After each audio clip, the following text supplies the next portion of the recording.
Today we're going to talk about how to move your writing along even further with regards to really promoting the issue and the message that you would like to send to your audience. And we're going to talk about how we can do that by harnessing the narrative craft to reveal the central ideas and stir empathy in our readers. First of all, I'd like for you to do a little bit of reflection here. Please pause this video so that you can spend some time reflecting on this. And if you're watching it with a partner, you can talk to them. If you're not, then just think and then write down some of your ideas. But what techniques do you already know that writers use to highlight an issue?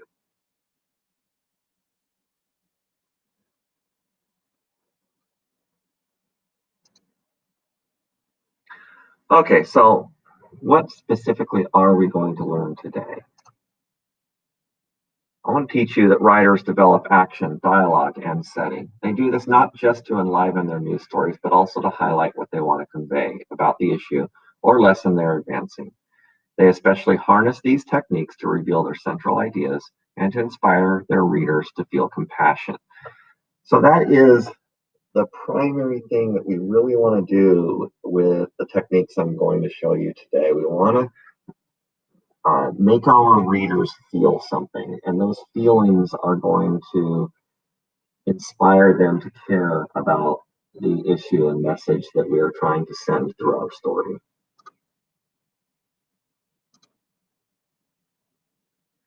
So, for example, if I were writing about some of the social pressures that are faced by young people in middle school, I would want to think about a place where I could go to visit and maybe watch some of these stories unfold, because I'm going to need a story for my investigative journalistic article in order to really highlight the issues that I think young people are facing with these social pressures. So a cafeteria might be a good place to go because there is so much socializing going on in the cafeteria and a lot of different social groups that are happening there. So I I might go there and watch, observe. This is where my observation skills come in. And then once I've found my story, then I'm going to want to make sure that I really take in that setting so I can start my story out with a description of the setting. Maybe I start out with something like this. The cafeteria smelled of hot dogs and grease and somehow old socks. So I want you to again pause the video and reflect on this setting description I've written here. What do you think about it? And do you think it is successful at starting out a story where I really want to promote this issue of social pressures faced by young people?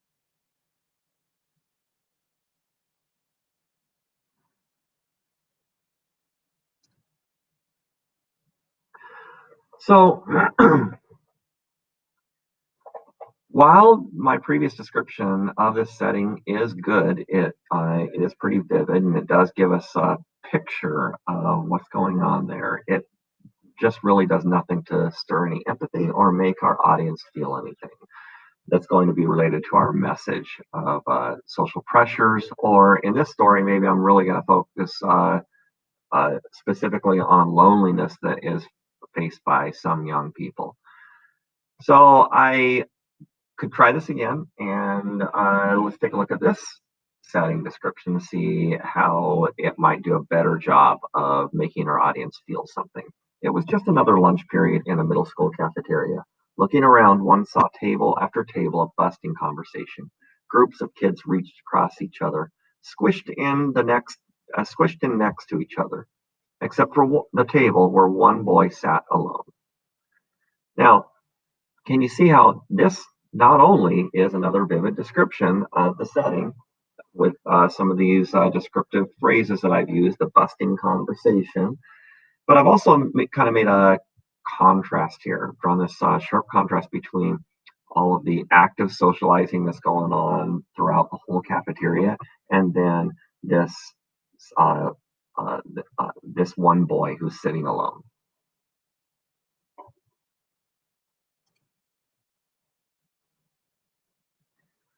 Now, if we were going to write the next scene for this story, I might have, I'm going to continue on from this setting and move into some action and some dialogue because both elements are also necessary for an effective story.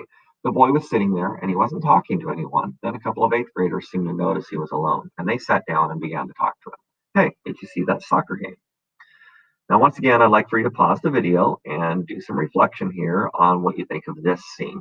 How does this scene work for stirring empathy and making our audience feel something related to our message?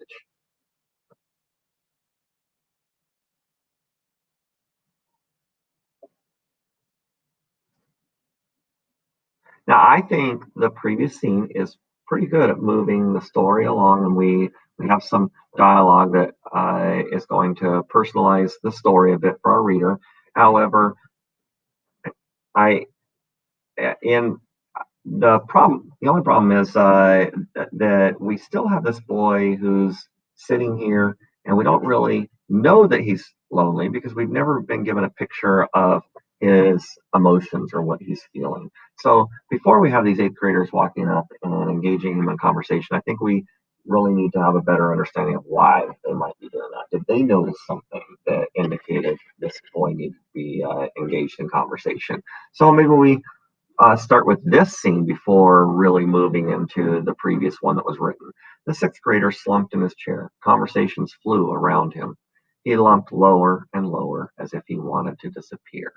Once again, you can see that I've used some figurative language with the conversations flying around him, and that really shows again that contrast of all this busyness and socializing going on around the boy, and then but then it really shows his emotions in this scene. So we have a better understanding why the offenders might be engaging him in conversation.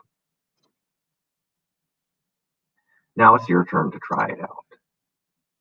So I want you to use one of your previous stories, or if you feel like none of your previous stories really have enough details, maybe you didn't even observe enough details to really bring out this kind of descriptive technique that I'm talking about here.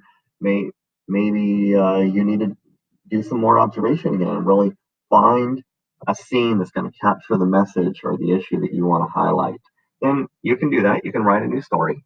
But if you do feel one of your previous stories works, then just use one of your previous stories. But I want you to revise it. This could also be the homework that was due today that you did last night. Focus on how you use dialogue, action, and setting to stir the emotions in your reader and better highlight your message. Revise this story to better utilize these techniques.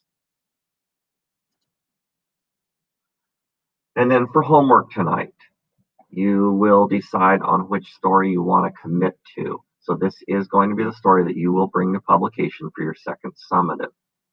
You definitely need to make sure this is going to be a story in which you will be able to highlight an issue and send a message to your reader. So for the homework, after you've chosen the story, I want you to think about why you've chosen that story, and you're going to respond to each of these questions. In Google Classroom, I have created an assignment for this homework, and there is a document attached with each of these questions in it. You can open that document and respond to each of these questions for the story you've chosen. Of all the stories, why do I want to write this one? You definitely need to have a reason why you're choosing this story. Do not just choose a story randomly and then not be able to answer this question. If you cannot answer this question, then you need to choose a different story. What issue do I want to reveal and why? What message do I want to send to my readers? If you cannot answer all of these questions effectively, then you have not chosen the right story and you need to go back and find a new story or write a new story.